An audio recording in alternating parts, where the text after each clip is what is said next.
Es un gusto poder saludarte, gente estudiosa.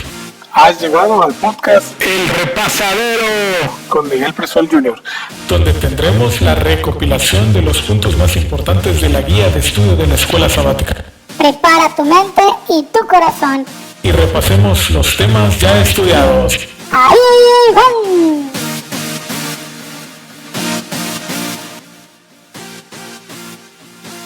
Hola amigos, nos encontramos de nuevo con un repasadero más para obtener ese extracto de todo lo que encontramos en este estudio. Los saludo en este momento cuando estudiaremos la lección número 7, el pacto con Abraham.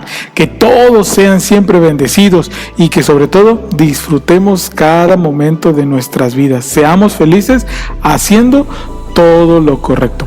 Esta semana analizamos los momentos claves de la vida de Abraham, su forma de actuar y cómo aún en la vejez tenía que seguir confiando, y todo para que al llegar a ser padre de naciones fuera algo real. Así que, en sus marcas, listos, fuera. ¡Comencemos! ¿Alguno de ustedes ha tomado la decisión de no tener hijos? Y es que hay personas que no desean tener hijos. En su vida no existe ese deseo por tener un heredero, pero más que un heredero es tener una personita que le puedes dar amor y disfrutar de ese amor.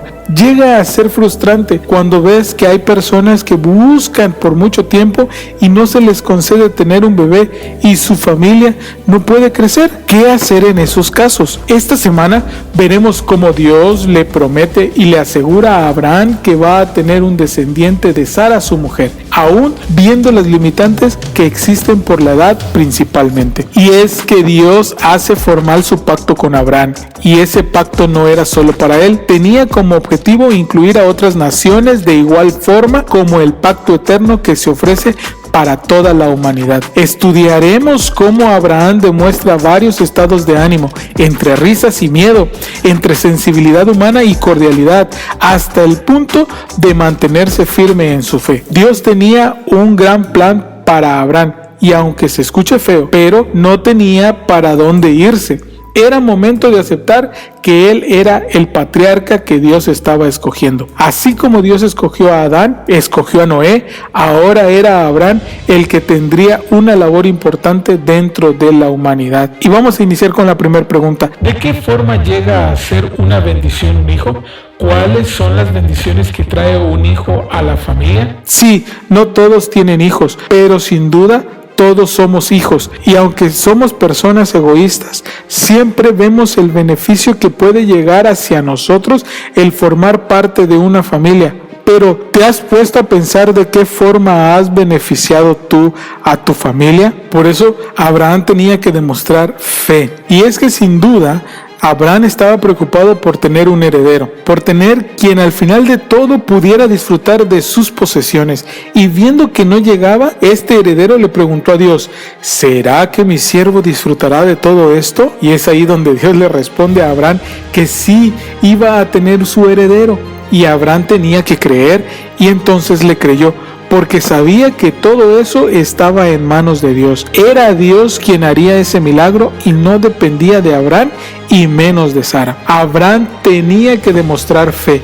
Debía dejar que la justicia de Dios se manifestara en su vida. Era entender que si Dios no le daba ese privilegio, aunque por más relaciones sexuales que tuviera con Sara, su mujer, ellos no tendrían un hijo. Y es que esto no es por obras humanas. La salvación no es por haber trabajado incansablemente. Al final de todo, la justicia de Dios es la que se manifiesta, y ese pensamiento quería dejar Dios en Abraham y ahora en nosotros también. Cuando Dios le pide a Abraham que tenga sacrificios de animales, los cuales señalaban la muerte de Jesús para los pecados, estaba enseñándole a la humanidad de ese tiempo que solo podían ser salvos por gracia, que la justicia de Dios se manifestaría en cada uno. Como todo eso llevaba a Abraham y a sus descendientes a entender lo que Dios hacía, siempre era para su beneficio. No solo con los sacrificios, sino también con el asunto de tomar el país de Canaán como suyo. Les estaba llevando a esa escena del tiempo del fin, de que hay un lugar preparado para ellos y que lo podrían disfrutar, y que también para nosotros existe ese lugar. Por eso preguntamos ahora, ¿cómo nuestros actos demuestran si tenemos fe o hacemos las cosas para ser reconocidos por otros? Dios nunca nos ha fallado, mi amigo, pero ¿cuántas veces hemos actuado queriendo disimular que es Dios quien nos ha dicho hacer las cosas, pero es por nuestra propia manera de pensar y solo queremos ser vistos por otros? Y dentro de todo esto surgieron las dudas de Abraham. Muchas veces hemos escuchado y estudiado esa porción de la Biblia cuando al verse Abraham y Sara o Sarai preocupados o desesperados porque pasan los años y ese heredero no llega, cuando ellos dedicados a su trabajo para tener hijos y las cosas no suceden, entonces toman la decisión, para ellos la más adecuada, pero no era la correcta. Aunque era una costumbre de esas tierras y de esa época, no quiere decir que de esa forma tendría que cumplirse la promesa de Dios. En un momento parece que Abraham perdió su fe, que ya no existe la esperanza ahora de tener un hijo con Sara. Por eso ellos, según tomando la iniciativa, escogieron a la sustituta, haciendo de una estrategia humana, según para ellos más eficaz, que demostrar fe en la promesa de Dios. Estos no pensaron más allá en las consecuencias que traería el darle una ayudita a Dios, donde el obrar humano fuera de la voluntad de Dios siempre trae problemas en el presente, pero más en el futuro. El acto se lleva a cabo entre Abraham y la sirvienta, y es ahora donde al verse embarazada la sirvienta empiezan los problemas, los desprecios, el hacer menos a su ama, el sentirse con derecho por llevar un hijo del gran hombre Abraham. Y sí, tuvo que ser expulsada. Le sacaron la tarjeta roja a Agar e Ismael, y en ese peregrinar de Agar y de su hijo, Dios se le aparece de forma inesperada, donde deja en claro que aun cuando las decisiones del ser humano dejan fuera a Dios y se busca actuar sin Él, Dios siempre va a estar ahí para ayudarnos en nuestras necesidades. Decir que no nos preocupemos,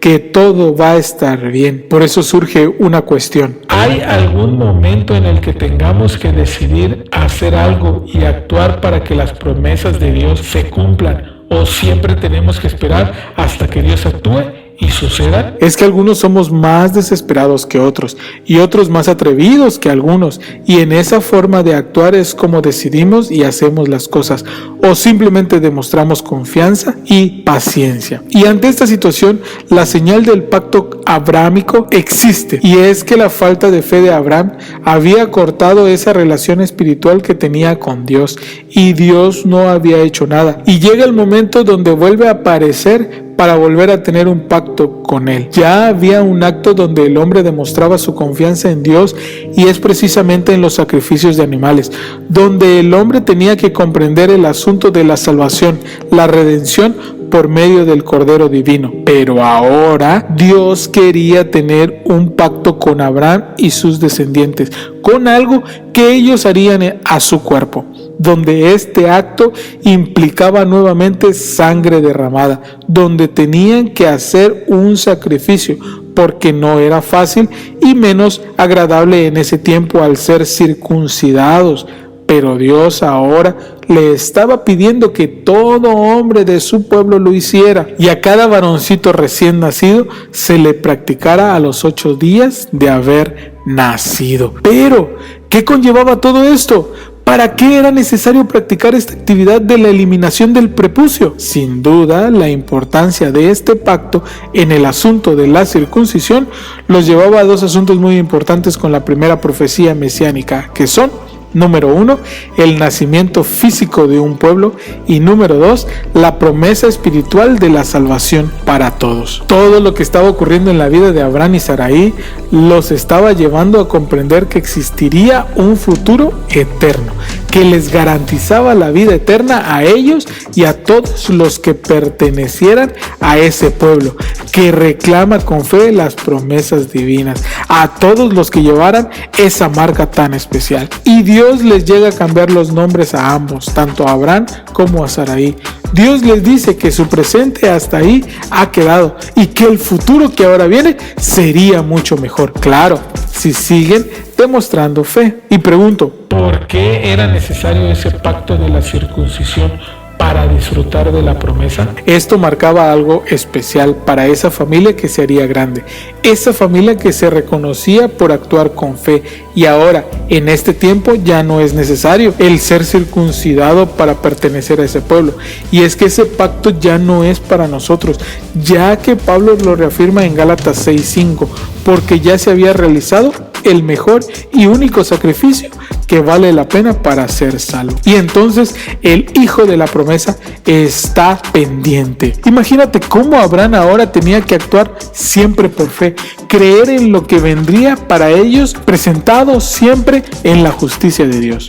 Ya había pasado más de 10 años que Dios le había prometido un hijo, ya habían hecho algo para que saliera un descendiente de Abraham, pero no con Sara, su mujer.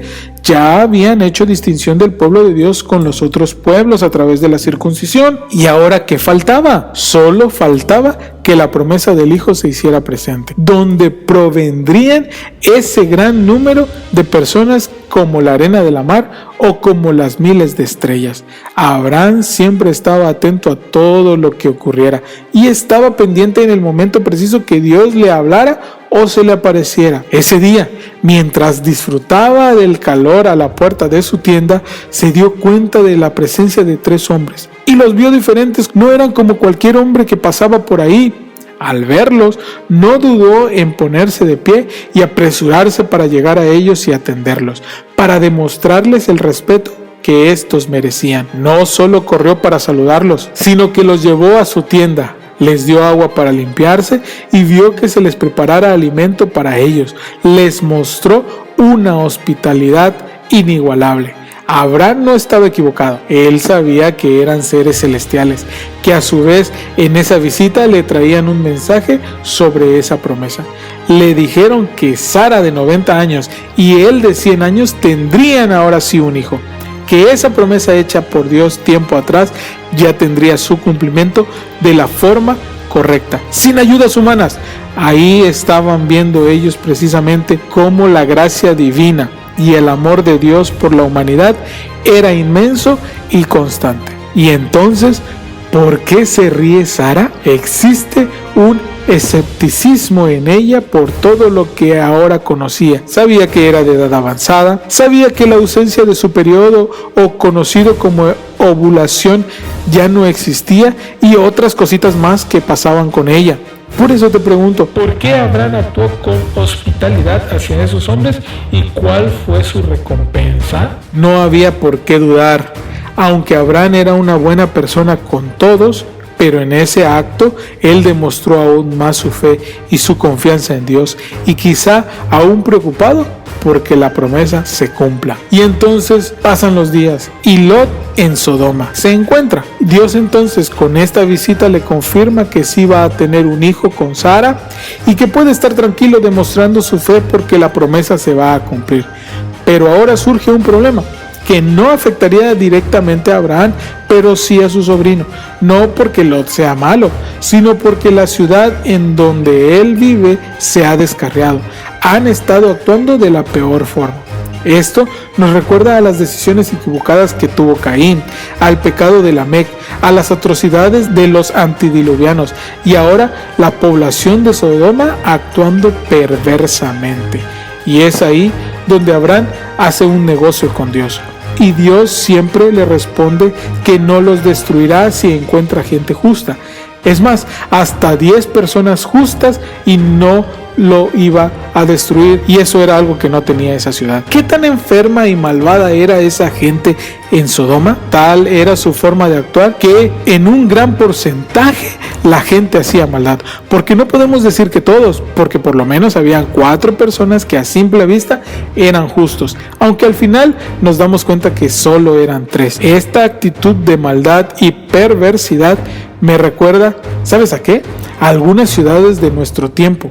Hay algunas muy conocidas, por decir Las Vegas, que se encuentra en Estados Unidos. Esta ciudad es conocida como la ciudad del entretenimiento, pero también conocida como la ciudad del pecado. No por nada dicen que lo que pasa en Las Vegas se queda en Las Vegas. Hay otra ciudad que también me voy a acordar y tú también la has de conocer, que se llama Cancún, en México. Es el mejor lugar para tener el spring break, para esos jovencitos donde dejan los padres que sus hijos vayan solos y se diviertan a más no poder. Existe otra ciudad, pero ahora en Sudamérica, llamada Río de Janeiro, en Brasil, donde ahí se concentran casi cada año más de 4 millones de personas en los meses de febrero o principios de marzo. Ahí el carnaval, el cual es su mayor celebración, está llena de perversidad. Y para mencionar otra, y ya mejor le paramos ahí, porque no quiero que vayan a visitarlas por curiosos en esas épocas, está en Europa el país de Holanda,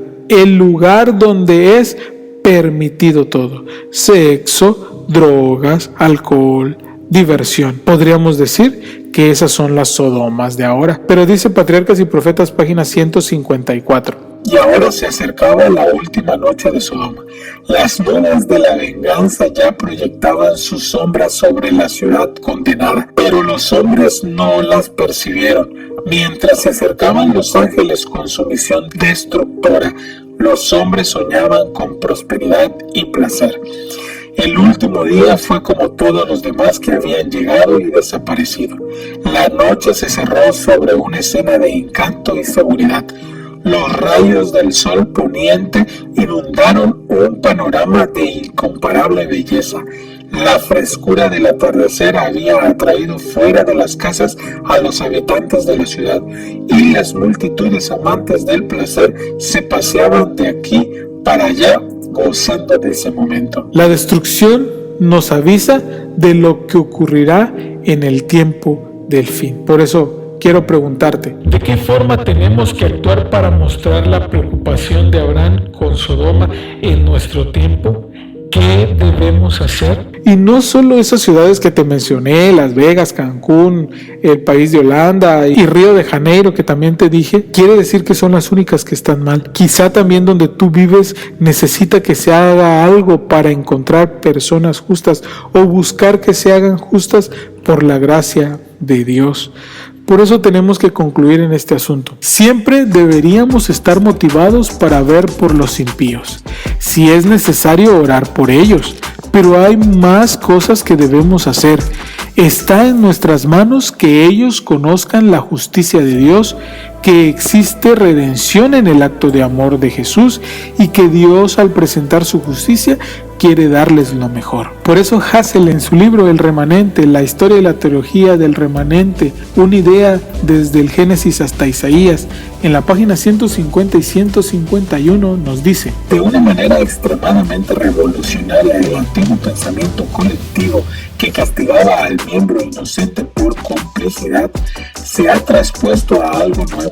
La presencia de un remanente de justos podría tener una función protectora para el conjunto. Por amor al remanente justo, Yahvé, en su justicia, perdonará a la ciudad impía. Y esta noción se expande ampliamente en la declaración profética del siervo de Yahvé, que obra la salvación por muchos. Noé predicó tanto de voz como con ejemplo. Abraham ahora estaba demostrando a toda la gente de su época y a la nuestra que necesitamos tener fe, que necesitamos demostrar obediencia y que necesitamos confiar en las promesas de Dios. Patriarcas y Profetas, página 135 nos dice: en derredor de nosotros hay almas que van hacia una ruina tan desesperada y terrible como la que sobrevino a Sodoma. Cada día termina el tiempo de gracia para algunos. Cada hora algunos pasan más allá del alcance de la misericordia. ¿Y dónde están las voces de amonestación y súplica que induzcan a los pecadores a huir de esa pavorosa condenación? ¿Dónde están las manos extendidas para sacar a los pecadores de la muerte? ¿Dónde están los que con humildad y fe perseverante ruegan a Dios por ellos? El espíritu de Abraham fue el espíritu de Cristo. El mismo Hijo de Dios es el gran intercesor en favor del pecador, quien pagó el precio de su redención, conoce el valor del ser humano. Y en esta conclusión te hago 4 preguntas. Número 1. ¿Por qué debemos confiar siempre en las promesas de Dios? Pregunta 2. ¿Qué importancia tenían los pactos que Dios hacía con su pueblo? El del arco iris y la circuncisión. Pregunta número 3. ¿Podemos interceder ante Dios para que la gente de las Sodomas actuales se salven de la destrucción? ¿Sí o no? Y si dices alguna, ¿Por qué? Y pregunta 4. ¿Será que en nuestras pláticas con Dios le hemos demostrado nuestra preocupación por los perdidos? ¿Cómo hacerlo? Mi querido repasante, que al conocer los acontecimientos pasados y cómo se ha actuado por parte de Abraham y especialmente por parte de Dios, nos ayuden a ser hombres y mujeres de fe, llenos de confianza en las promesas de Dios, y que también, así como nos preocupamos por nosotros, veamos por los demás. Nada perdemos en decirles qué hacer, ya si ellos no lo quieren hacer, pues es decisión de ellos, mientras nosotros busquemos, aunque sea 10 justos, para que estos lleguen a ser salvos. Por eso, mi amigo, mi amiga, te invito con todo el corazón a que no te olvides de estudiar cada día, de comprender las promesas de Dios, de compartir este repaso con tus amigos y familiares, de suscribirte al canal para que todas las semanas puedas encontrar el repasadero y de ser parte de los que adoramos a Dios, le agradecemos diariamente y demostramos fe solamente en Él. Por eso, la próxima semana nos escucharemos con el tema La Promesa. Nos vemos. Cuídate. Muestra fe y muestra confianza en Dios. Estuviste escuchando el podcast El Repasadero, donde tú y yo aprendemos juntos haciendo un extracto de las hermosas enseñanzas de la Biblia. Yo soy Miguel Presuel Jr. y nos vemos en la próxima. Hasta pronto.